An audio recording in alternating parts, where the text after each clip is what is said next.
வணக்கம். இன்னைக்கு நட்சத்திர வரிசையில் மகம் நட்சத்திரத்தை பற்றி பார்க்கலாம். சிம்மத்தில் பிறந்த நீங்கள் தன்னம்பிக்கை மிகுந்தவர்கள். முன் வைத்த காலை பின் வைக்காமல் வெற்றிகரமாக காரிய ஜெயம் காண்பதில் வல்லவர்கள் தான் நீங்கள். இந்த வருஷம் எப்படி இருக்கும் அப்படின்னா, உங்கள் ராசிக்கு சந்திரன் 5ஆம் வீட்டில் இருக்கும்போது இந்த ஆண்டு பிறந்திருக்கிறதுனால அடிப்படை வசதி வாய்ப்புகள் பெருகும். வருமானத்தை உயர்த்த அதிகம் உழைப்பீங்க. புதிய சிந்தனைகள் உதயமாகும். வருங்கால திட்டங்கள் பலவும் நிறைவேறும். சாதுரியமான பேச்சாலும் சமயோஜித புத்தியாலும் பழைய பிரச்சனைகளை தீர்ப்பீங்க. சிலருக்கு குழந்தை பாக்கியம் கிடைக்கும். அடுத்து பிள்ளைகளால் உறவினர் மத்தியில் அந்தஸ்து உயரும். கடன் பிரச்சனையில ஒரு பகுதி தீரும். உங்களை சுற்றியிருப்பவர்களின் சுயரகம் தெரிந்து இனி செயல்பட தொடங்குவீங்க. தடைப்பட்டிருந்த கட்டட வேலைகளை தொடங்குவீங்க. அதற்கு வங்கி கடன் உதவி கிடைக்கும். சிலர் பழைய வீட்டை இழுத்து கட்டுவீங்க. வருஷம் தொடங்கும் போது செவ்வாய் 12ஆம் வீட்டில் நிற்பதால் சுப செலவுகள் அதிகரிக்கும். சகோதர சகோதரிகளால் அவ்வப்போது அலைச்சலும் டென்ஷனும் இருக்கும். என்றாலும் அவர்களால் ஆதாயமும் இருக்கும். அடுத்து வழக்கில் அவசர முடிவுகள் வேண்டாம். நிதானத்துடன் யோசித்து முடிவெடுக்கவும். வழக்கறிஞர்களின் வழிகாட்டுதலின்படி செயல்படுங்கள். 7ல் சனி நின்று கண்டகச்சனியாக திகழும் நிலையில் கணவன் மனைவிக்குள் வீண் சந்தேகம், ஈகோ பிரச்சனையால் பிரிவுகள் வரக்கூடும். வாழ்க்கை துணைவருக்கு மருத்துவ செலவுகள் ஏற்படுறதுக்கு வாய்ப்புகள் இருக்கு. கவனக்குறைவு மற்றும் மறதியின் காரணமாக விலை உயர்ந்த நகை, பணம், செல்போன் போன்றவற்றை இழக்க நேரிடும். யாருக்கும் சிபாரிசு செய்ய வேண்டாம். நயமாக பேசுபவர்களை நம்பி ஏமாற வேண்டாம். எவ்வளவு பணம் வந்தாலும் பற்றாக்குறை இருந்து கொண்டிருக்கும். எனினும் சமாளிப்பீர்கள்.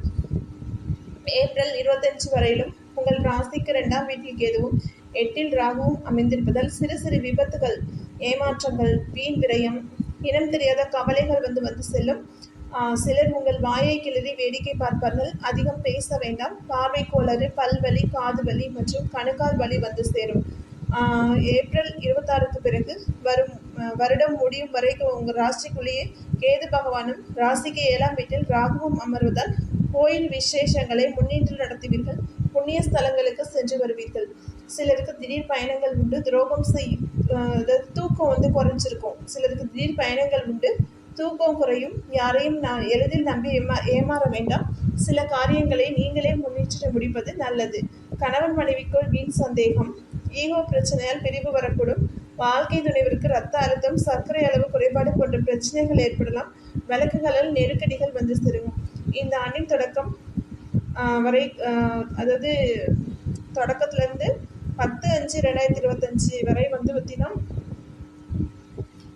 குரு உங்கள் ராசிக்கு 10ஆம் வீட்டில் இருப்பதால் அடுக்கடுக்கான வேலைகளால் அவதிக்குள்ளாவீர்கள். மறைமுக அவமானம் நீங்கும். கௌரவம் குறைந்துவிடுமோ என்ற அச்சம் வரும். அதனால் அந்த 11/5 இந்த 25 முதல் வருடம் முடியும் வரைக்கும் பார்த்தீங்கன்னா, குரு 11ஆம் வீடு லாப வீட்டில் அமர்வதால் எங்கு சென்றாலும் நல்ல வரவேற்பை பெற்று தருவார். கல்வியாளர்களின் நட்பால் தெளிவடைவீங்க. சிலர் புது சொத்து வாங்குவீங்க. அடுத்தடுத்து சுபநீர்களால் வீடுகளை கட்டும். கணவன் மனைவிக்கிடையே பிரச்சனைகள் நீங்கி நகவும் சதையுமாக இணைவீர்கள். சிலருக்கு குழந்தை பாக்கியம் கிடைக்கும்.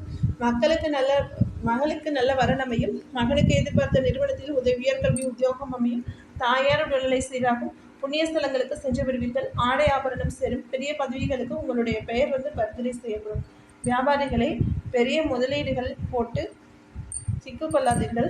வாடிக்கையாளர்களை அதிகப்படுத்த லாபத்தை குறைத்து விற்பனை செய்ய வேண்டியது வரும். வேலையாட்களால் பிரச்சனை வரக்கூடும். புதியவர்களை நம்பி அறிமுகம் இல்லாத வியாபாரத்தில் இறங்க வேண்டாம். எவருக்கும் பெரிய தொகையை கடனாக தர வேண்டாம். சில சிரமங்கள் இருந்தாலும் வியாபாரத்தில் கணிசமான லாபம் உயரும். உணவு, புரோக்கரேஜ், கமிஷன், எலக்ட்ரிக்கல்ஸ் வகைகளால் ஆதாயம் அடைவீங்க. கூட்டு தொழிலில் பங்குதாரருடன் மோதல்கள் வெடிக்கும்.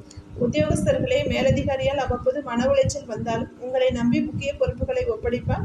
அலுவலக சூட்சமங்கள் அத்துப்படியாகும். அரசு துறையில பணியாற்றும் நண்பர்கள், வேலையின் சக ஊழியர்களால் உங்களின் பெயர் கெடாமல் பார்த்துக் கொள்ளுங்கள். சிலருக்கு விருப்பமற்ற இடமாற்றம் உண்டு. எனினும் வருடத்தின் பிற்பகுதியில் பதவி உயர்வு கிடைக்க வாய்ப்புண்டு. கணினி துறையினருக்கு வேலைப்பள் அதிகம் உண்டு. என்றாலும் புதிய பொறுப்புகளும் புதிய உயர்வும் உங்களை மகிழ்ச்சியில் ஆழ்த்தும். நன்றி, வணக்கம்.